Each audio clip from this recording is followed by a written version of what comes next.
तो नमस्ते नमस्कार जय हिंद दोस्तों, स्वागत है आप सभी का आपके platform Swami Vivekananda study point पर। ध्यान दीजिएगा, पूर्णावती आज थोड़ा माइक डिस्टर्ब कर रहा होगा तो उसे मैच कर मिला लीजिएगा। सबसे पहले हमारे पास डेटा है विभक्ति। विभक्ति आखिर होती क्या, विभक्ति किसे कहते हैं, इसके बारे में जानेंगे।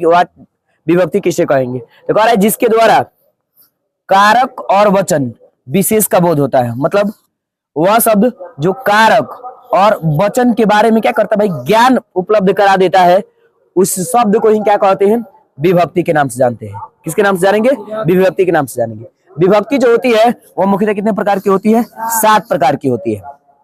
विभक्ति कितने प्रकार की, 7 प्रकार की।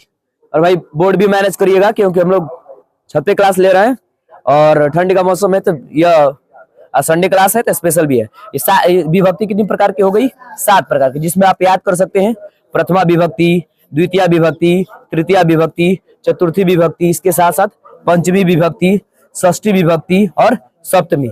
षष्ठी का मतलब 6, पंचमी का मतलब 5, सप्तमी का मतलब 7वीं।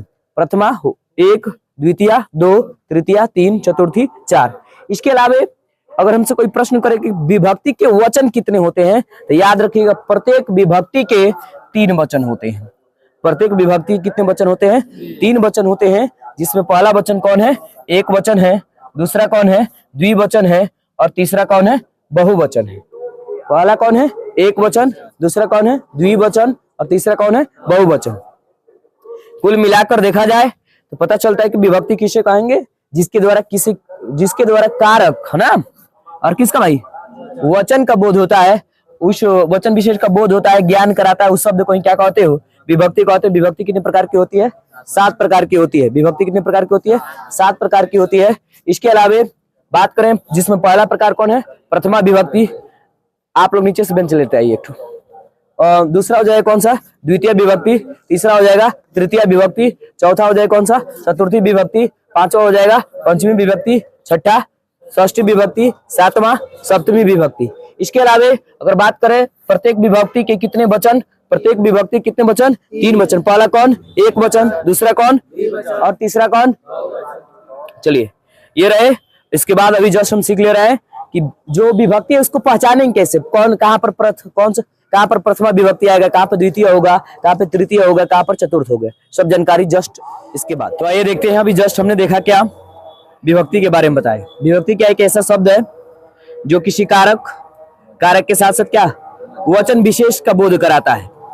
कारक के बारे में बताता है, वचन के बारे में विशेष बोध कराता है। बोध का मतलब क्या होता है, ज्ञान कराता है। जब ज्ञान करा देता है उसे, उस शब्द को क्या के नाम से जानते हैं, विभक्ति के नाम से। वैसे तो विभक्ति 8 मानी गई है, लेकिन स्पेशल यूज के लिए 7 ही होती है, जिसमें कौन है, प्रथमा विभक्ति, द्वितीय विभक्ति, तृतीय विभक्ति, चतुर्थी विभक्ति, पंचमी विभक्ति, षष्ठी विभक्ति, सप्तमी विभक्ति। इसके अलावा प्रत्येक विभक्ति के वचन कितने माने गए हैं, संस्कृत में कितने माने गए, 3। कौन कौन, एक वचन, द्विवचन, बहुवचन। अब आइए कि विभक्ति को हम पहचान कैसे करेंगे कि कौन सा वर्ड दिया, सेंटेंस दिया रहेगा, बताइए किसमें निहित शामिल विभक्ति को पहचान के बताइए कौन सा प्रथमा विभक्ति लगी है, कि द्वितीय है, कि तृतीय है, कि चतुर्थी है, बता पूछता है ना। और जानकारी रखिएगा तो सबसे पहले कह रहा है कर्ता कारक। उसे इस सब को याद करने से पहले ये वर्ड हमारे मुंह पर होना चाहिए कि कर्ता को पहचानेंगे कैसे, और से क्या निकलेगा, कर्ता का इसका पहचान क्या है, कर्ता कारक को कैसे पहचानेंगे, क्या आएगा, याद रखिए कर्ता ने कर्म को करण से, संप्रदान के लिए अपदान, यहाँ पर भी से ही है लेकिन यहाँ पर जुड़ रहा है, यहाँ पर अलगाव के लिए। जैसे पेड़ से पत्ते गिरते हैं तो पेड़ से पत्ता टूट कर अलग हो रहा है, तो जब अलगाव की भावना होगी तो वहां पर क्या होगा, अपदान होगा। अलगाव की भावना होगी तो क्या होगा, अपदान होगा। लेकिन अगला कह रहा है कि संबंध कारक, क्या पहचानेंगे, का, की, के, ये 3 वर्ड रहेंगे तो संबंध कारक है। अधिकरण के लिए क्या है, में और पर। अब कुछ बच्चे यहाँ से क्रॉस क्वेश्चन करेंगे कि सर संबोधन को क्यों नहीं लिया गया है, तो हे और अरे रहे, जब भी ये दिया रहे तो सिंपल समझ के संबोधित किया जा रहा है। ओके, कहते अरे तुम्हारी इतनी हिम्मत, हे भगवान वो मर गया तो मरने दो उसको। आप इसको देखो, कर्ता ने कर्म को करण से, संप्रदान के लिए अपदान से, किसकी भावना के लिए, अलगाव के लिए। टूटकर अलग हो रहा है, एक वस्तु किसी दूसरी वस्तु से टूटकर अलग होती हुई हो रही है, उस दशा में क्या होगा, कौन से कारक माने जाते हैं, अपदान। का की के होगा तो क्या होगा, संबंध कारक। अधिकरण में क्या होगा, में या पर। हम लोग छत पर है, हम लोग छत पर पढ़ाई कर रहे हैं, तो छत के एक दूसरे के ऊपर मतलब एक वस्तु छत तो इसके संपर्क में बिल्कुल है ना, या कह दिया जाए, मैं वो बोल रहा है ना कि एक बाल्टी उठा लीजिए, बाल्टी में गिलास डाल दीजिए, तो कह दे कि बाल्टी में क्या है, गिलास है, या गिलास में पानी रख दीजिए तो कह दे गिलास में पानी। तो जब एक वस्तु किसी दूसरे वस्तु के अंदर डूबी हुई है तब वहां पर में का यूज किया जाएगा, याद रखिएगा। तो आइए पहचानते हैं विभक्ति को।